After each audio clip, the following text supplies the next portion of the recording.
Let me ask you a question. Why is it that one woman can send a simple text and suddenly she's all he can think about for the rest of the day, while another woman can send paragraphs of heartfelt messages and he forgets about her the moment his phone locks? It's not about how much he cares about you. It's not about how strong your connection is. It's about activating his mental circuitry in a way that makes thinking about you feel unavoidable.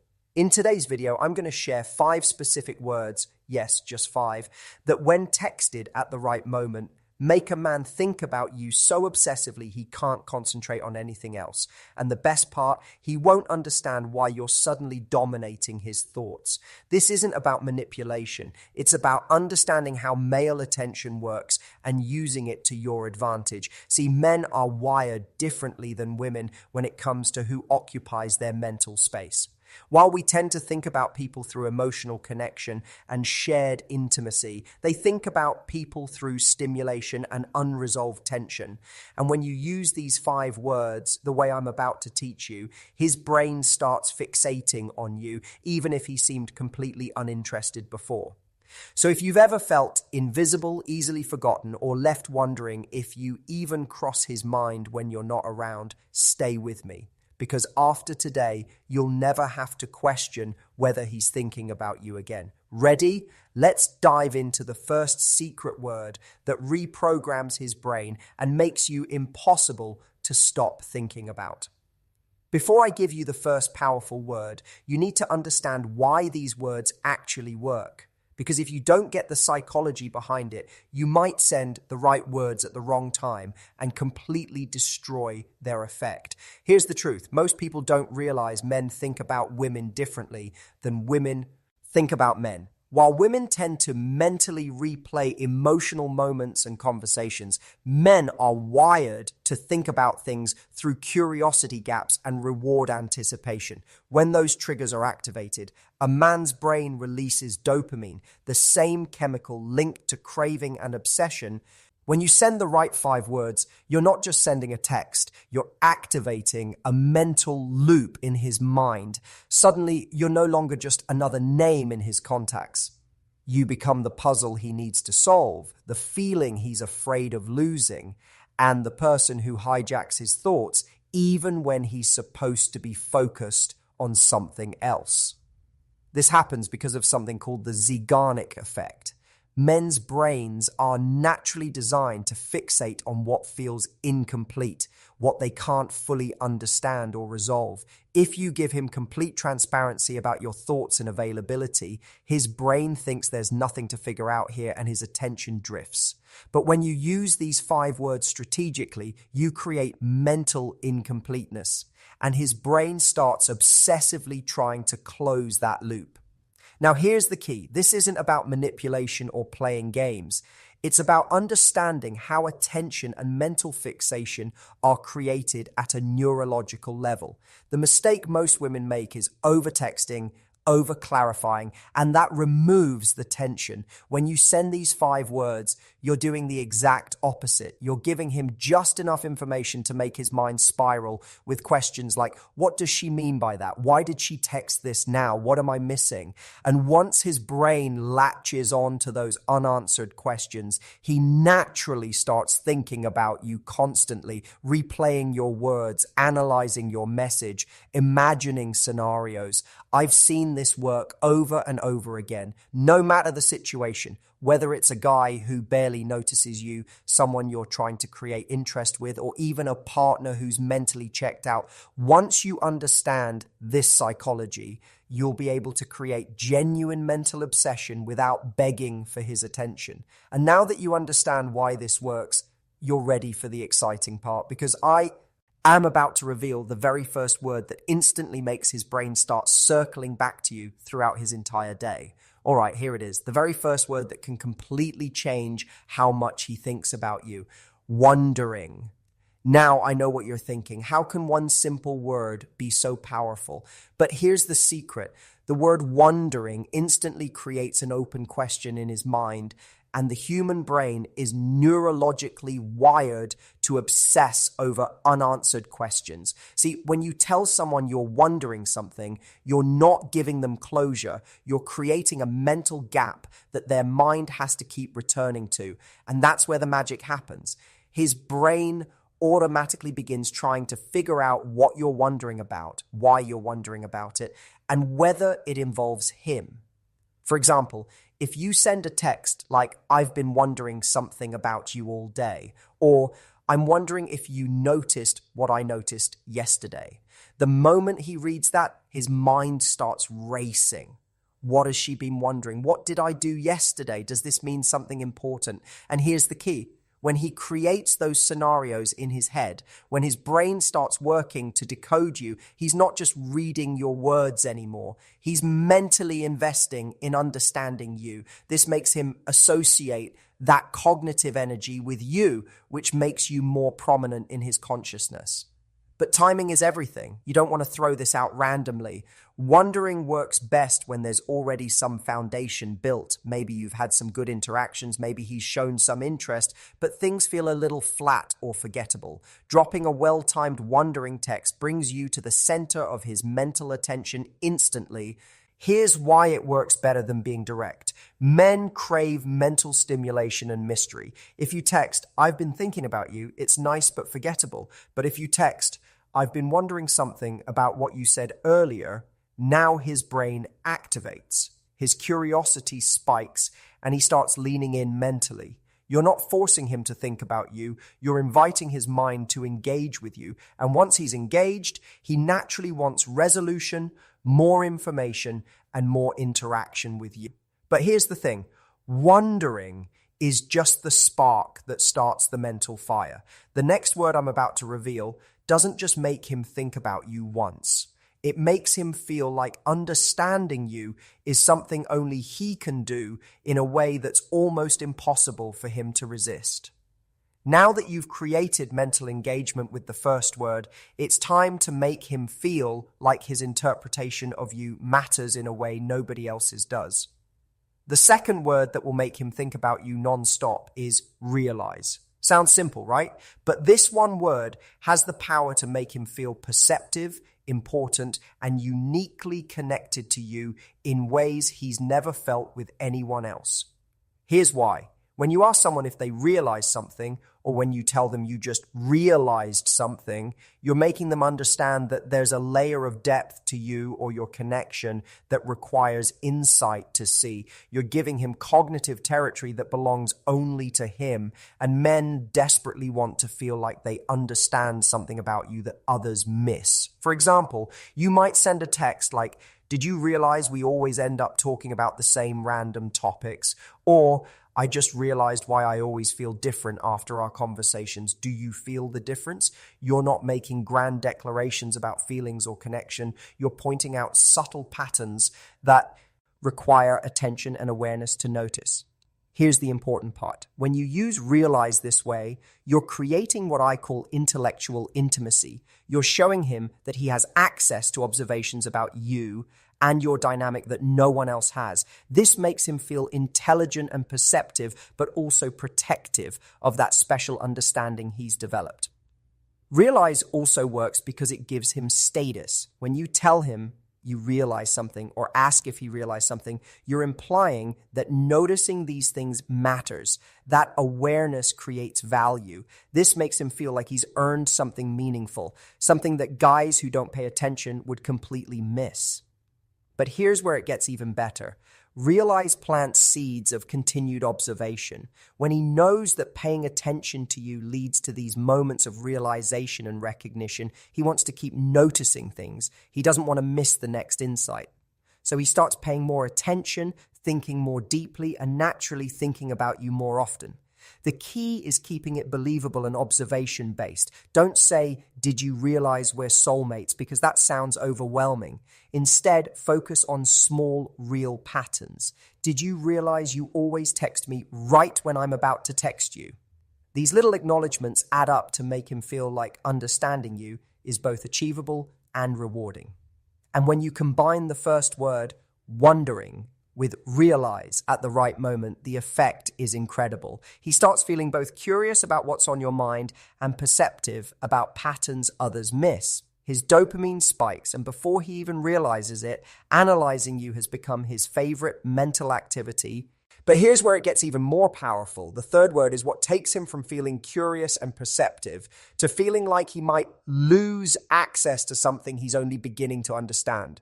Once you know how to use it, he won't just think about you occasionally. He'll start mentally checking in on you throughout his day. To really understand why these 5 words work so powerfully, you need to know how a man's brain processes thinking about someone differently than yours. Men and women fixate on people for different reasons. For most women, thinking about someone constantly is about emotional connection. It's about feeling close, wanting to share experiences, and maintaining intimacy. But for most men, thinking about someone constantly is about stimulation and incompleteness. Here's what I mean. When a man's attention keeps returning to someone, his brain is essentially trying to resolve something. On a subconscious level, he's asking, what am I not understanding? What pattern am I missing? What reward am I anticipating? If the answer is nothing interesting, he stops thinking about you. But if the answer is something I haven't figured out yet, that's when the mental fixation kicks in. That's why the right 5 words work like magic. They don't just tell him to think about you. They give his brain a reason to keep returning to thoughts of you. They stimulate his cognitive processes, not just his emotional ones. When you text him things that are completely transparent or entirely predictable, there's no mental tension. His brain processes it as resolved, and resolved things aren't thought about repeatedly. But men are wired to seek out what's stimulating and unresolved. When you give him just enough information to make his mind recognize there's more to understand, his brain starts creating scenarios, replaying your words, and mentally investing in figuring you out. He begins wondering what you're doing, remembering past interactions, and emotionally engaging with the idea of you. Think about it like this. A man's attention is often captured when he realizes something valuable might slip away before he fully understands it. That could be mystery, insight, connection, or even playful challenge. When your texts make him aware that you're someone worth thinking about deeply, he starts allocating mental resources to you. This is why the words I'm sharing with you are so powerful. They're designed to work with his natural cognitive patterns, the same mental system that makes him obsess over problems, goals, and challenges he hasn't mastered yet. Once you understand how his mind creates fixation, you'll realize it's not about texting him constantly. It's about making sure that when you do text, his brain recognizes there's something unresolved that requires more thought. And now that you know how his brain processes thinking about you, we're ready for the third word, the one that makes your mental presence feel urgent rather than just interesting. All right, we've reached the part that changes everything. The third word that will make him think about you desperately. Ready? The word is distracted. Now, I know that sounds simple, but here's the secret. This word doesn't just tell him you're preoccupied. It creates urgency about your mental availability and reminds him that your attention is not guaranteed. Here's why distracted is so psychologically powerful. Most people say they're busy or they can't talk right now. But when you say you're distracted, you're doing something different. You're signaling that your mind is somewhere else, somewhere he doesn't have access to. And inaccessibility creates immediate value, all of which are incredibly attractive to men. For example, you might text, "Sorry, I'm distracted by something I can't stop thinking about," or "I keep getting distracted today, my mind is somewhere else." Do you see what's happening here? You're not asking permission, you're not explaining everything, and you're not apologizing for being unavailable. You're simply revealing that your mental space is occupied, and that creates immediate psychological tension. Here's what happens in his mind. When someone announces their attention is elsewhere, his brain automatically starts wondering what that means for him. Where is her mind? What's she thinking about? Why am I not the thing distracting her? This internal dialogue is exactly what creates the compulsion to think about someone constantly. But distracted, works on an even deeper level. It reminds him that you have an inner world he doesn't control. In a world where most people are constantly mentally available, constantly responsive, constantly accessible, someone who has distractions becomes automatically more valuable. Mental scarcity creates desire, and your willingness to have a rich inner life makes your attention more precious.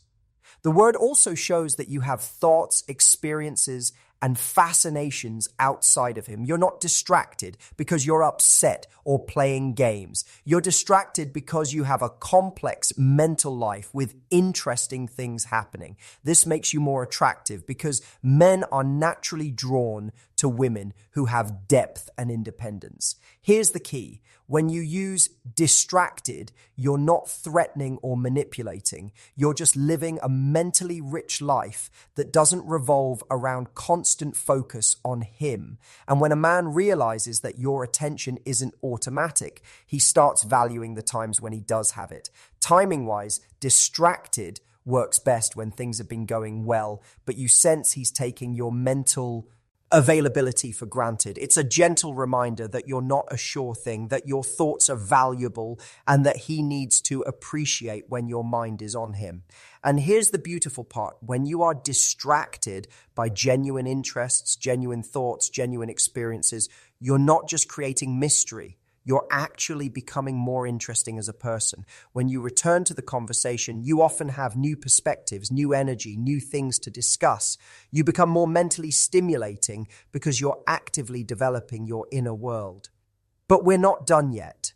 Because while the first three words create curiosity, perceptiveness, and urgency, the fourth and fifth words are what transform those feelings into genuine mental obsession. They're what make thinking about you feel not just occasional, but constant and necessary. The fourth and fifth words that will make him think about you beyond belief are remind me. These two words together create what I call cognitive anchoring. You're not just establishing that interactions with you are memorable. You're connecting specific positive thoughts and feelings to needing him as a reference point, which makes his role in your mental world feel essential rather than just pleasant. Here's the psychology behind this. When you ask someone to remind me of something, you're positioning them as a keeper of shared experiences and observations. His brain starts to understand that certain memories, certain moments, certain insights are stored in the space between you. This makes him feel necessary to your mental landscape rather than just welcomed in it. For example, you might text something like, "Remind me what you said about that movie. I keep thinking about it." Or, "Remind me to tell you something next time. I almost forgot." You're not saying you can't function without him, which would be needy and overwhelming. You're saying that certain thoughts and memories are connected to him and feel incomplete without his participation. The power of remind me lies in its collaborative framing. You're not making huge dramatic statements about need or dependence. You're pointing to concrete, specific moments where his input matters. This makes the sentiment believable rather than desperate, meaningful rather than manipulative. But here's where it gets really smart. When you use remind me correctly, you're also creating a mental to-do list that includes you. Instead of leaving him wondering what to text you about, you're showing him specific context where reaching out makes sense. This makes him feel capable and needed rather than confused and uncertain. Remind me also works because it acknowledges his unique role in your thought process. You're not saying anyone can remind you of these things or that you don't need reminding. You're saying that his specific presence, his particular memory, creates something that can't be accessed by anyone else. This kind of recognition is incredibly powerful for creating mental attachment. The timing for remind me should be organic and reference-based. Use it when you genuinely want to revisit something he said, when something makes you think of a shared observation, or when you want to create a reason for future contact. The key is authenticity. If it feels forced or calculated, it loses its power completely. And here's what makes this combination of all 5 words so incredible. Wondering creates mental engagement about what's unresolved. Realize establishes what's special about his understanding. Distracted creates urgency about your mental availability. And remind me creates necessity about his role in your thought process. Together, they paint a picture of someone who is mentally stimulating, yet collaborative, independent, yet connected, mysterious, yet accessible. But knowing these 5 words isn't enough, because even the most powerful words can backfire if you make certain crucial mistakes. And in the next part, I'm going to show you the biggest texting mistakes that kill the thinking you're trying to create and how to avoid them so these 5 words work like pure magic. Now, before you start using these 5 powerful words, I need to warn you, even the right words won't work if you're making certain texting mistakes. These are the mistakes that silently destroy the mental fixation you're trying to create, push him away, and make it almost impossible for him to think about you obsessively, no matter how much potential there was in the beginning. The first big mistake is resolving your wondering too quickly. If you text, "I've been wondering something about you," resist the urge to follow up immediately with what you're wondering about. The moment you resolve it, you kill the mental tension. The power is in the unresolved question, not in the answer. Let his mind do the work for you. The second mistake is using realize for negative or critical observations. If you're constantly telling him you realized something disappointing or frustrating about him, it starts to sound either judgmental or exhausting. Keep your realized statements positive, pattern-based, and tied to connection. The goal is to create perceived understanding, not criticism. The third critical error is announcing you're distracted and then being mentally available anyway. If you say you're distracted by something, actually be distracted. Don't respond immediately to every text. Don't break your own mental boundary. Your word has to mean something, or the technique becomes meaningless manipulation instead of genuine independence. Another huge mistake is using "remind me" when you're frustrated or during conflict. These words should come from a place of collaboration and positive association, not from irritation or neediness. If you're upset and you tell him to remind you of something negative, it sounds like blame rather than genuine connection. Save these words for moments when you're feeling good about your dynamic. The biggest mistake of all is using these words too often. They're